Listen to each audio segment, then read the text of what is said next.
नमस्कार दोस्तों, आज हम बात करेंगे बंधन स्मॉल कैप के बारे में। क्यों ये टॉप का फंड है और पिछले काफ़ी अच्छे समय से अच्छा खासा रिटर्न दे रहा है। लेकिन एक चीज़ का ध्यान दे लेना कि अगर आपके पास बंधन नहीं है, आपके पास फ्रैंकलिन है, टाटा है, HDFC है, क्वांट है या कोई भी XYZ फंड है, वीडियो में कंप्लीटली किसी भी तरह से एडवाइजरी नहीं है कि आप उन फंड्स को सेल करके इसको बाय कर लो। ये सिर्फ मैं रिव्यू दे रहा हूँ कि आप इसको अगर सेकंड स्मॉल कैप की तरह बाय करना चाहें, लमसम बाय करना चाहें तो कर सकते हैं। अपने फंड को रिप्लेस करके बाय करना है वो आपकी मर्जी है। क्योंकि अगर एक और चीज़ बताऊंगा, क्या आपको ये चीज़ करनी चाहिए, अगर आप मेरे क्लाइंट होते तो मैं एज ए क्लाइंट आपको क्या एडवाइस देता, तो वो भी मैं आपको इस वीडियो में बता दूंगा। लेकिन हाँ, ये आज तो मैं एक चीज़ तो बता दूंगा, लेकिन बाकी बहुत सारी चीज़ें होती हैं जो आपको पता होनी चाहिए। तो अगर आप चाहते हैं कि आपका पोर्टफोलियो हम मैनेज करें, आप वीडियोस हमारी देखते हुए आ रहे हैं, नॉलेज गेन करते हुए आ रहे हैं, तो यहाँ पे स्क्रीन पे नंबर दिख रहा है, आप इस नंबर पे अपना SIP अमाउंट ड्रॉप कीजिए, हम आपसे बात करेंगे। और यहाँ पे अभी मैं आपको बताऊंगा कि किस तरह से ये म्यूचुअल फंड टॉप पे है या नहीं है। और जो सर्विसेज की बात है, जो मैंने नंबर दिया, वो सिर्फ इसलिए कि जिन लोगों को लगता है जिनके पास टाइम नहीं है या नॉलेज नहीं है और वो चाहते हैं टाइमली बाय करना, एग्जिट करना, लमसम अलर्ट, क्वार्टरली रिव्यू, सब कुछ, तो नंबर उन लोगों के लिए है। बाकी लोगों के लिए जो सीखना चाहते हैं या जिनके पास टाइम है, तो आ जाओ यहाँ पे। बंधन small cap, quant, HDFC, bank of India, मैंने पिछली बार भी कंपेयर किया था कि इसको मैं किसी से कंपेयर कर लूँ तो 1 ईयर के मार्क पे ये एकमात्र ऐसा है जो इसने 9.5% दिए हैं।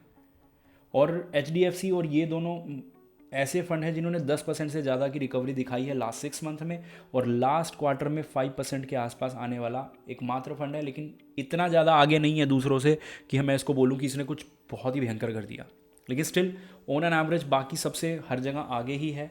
ठीक है, अगर मैं बात करूं तो सेम मैं इन्वेस्को निपोन से भी कंपेयर कर रहा था, तो सेम चीज़ है, 9.4, 12 पॉइंट और 5, रिकवरी ज़बरदस्त है, बाकी उसे कंपेरेटिवली बहुत तगड़ी रिकवरी है। अब यहाँ पे रिस्क एक्स्ट्रा ले रहा है क्योंकि स्टैंडर्ड डिविएशन हायर साइड पे है, ये ध्यान रखना।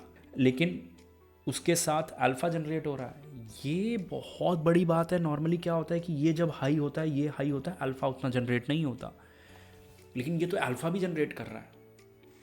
तो ये बहुत बड़ा पॉजिटिव है बंधन स्मॉल कैप के अंदर। अब यहाँ पे निपोन के अंदर प्रॉब्लम क्या है कि यहाँ पे ये अल्फ़ा थोड़ा सा कम जनरेट कर रहा है कंपेरेटिवली, लेकिन स्टिल इसका मतलब ये नहीं है सेल कर देना है जब तक मार्केट रिकवरी मोड में नहीं आ जाता। क्योंकि लास्ट क्वार्टर की रिकवरी देखूँ तो बंधन इसने 2-3 मतलब 3% है ही यार, तो कोई दिक्कत नहीं है। अभी के लिए इनको पड़ा रहने दे सकते हो। इसके अंदर फाइनेंशियल सेक्टर का एक्सपोजर थोड़ा सा ज़्यादा है। ये प्रॉब्लम आजकल हमें हर जगह मिलती है, क्योंकि लार्ज कैप, स्मॉल मतलब लार्ज मिड कुछ भी ले लो यार, फाइनेंशियल का बहुत बड़ा एक्सपोजर मिल जाता है। तो जब हम कंप्लीट पोर्टफोलियो बना लेते हैं तो इस चीज़ का हमें ध्यान रखना है कि ये हमें क्या करना है इस चीज़ का। उसके बाद यहाँ पे एक्सपेंस रेशियो के मामले में ठीक है, लमसम सिर्फ 1,000 रुपये और SIP 500 रुपये, अच्छी बात है। यहाँ पे अगर बात करें तो मिनिमम स्मॉल कैप में 65 डालना होता है, ये 70 डालते हैं।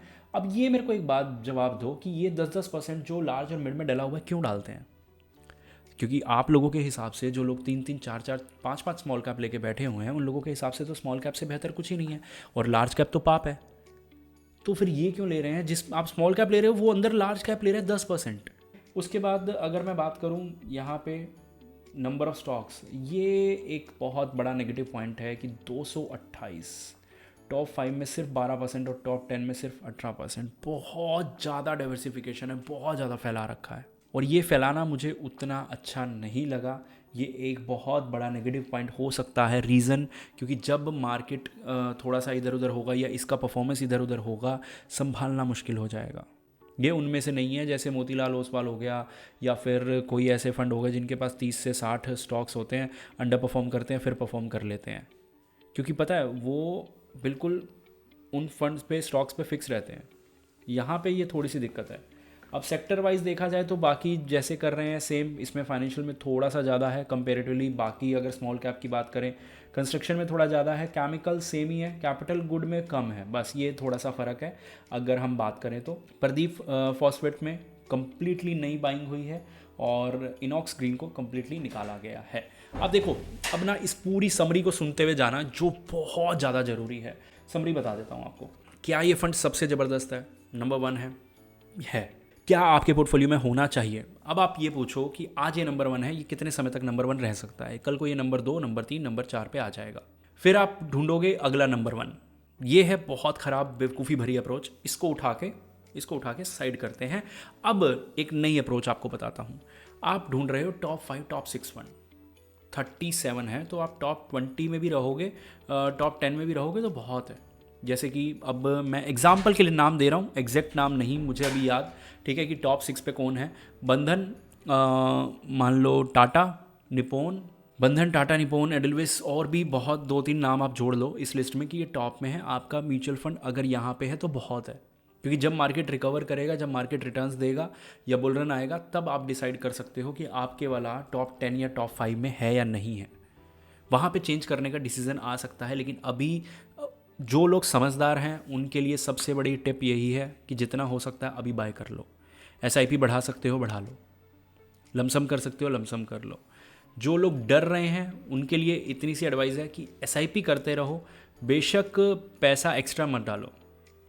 और जो लोग बहुत ज़्यादा डर चुके हैं, अपना पैसा आप डेट में एसआईपी कर लो, डेट में डाल दो, या फिर जो आपको ठीक लगे। लेकिन पैनिक करने का टाइम नहीं है। मैंने पहले भी वीडियोस बनाई हैं और बताया है। होपफुली आपको वीडियो अच्छी लगी होगी। मिलते हैं अगली वीडियो में।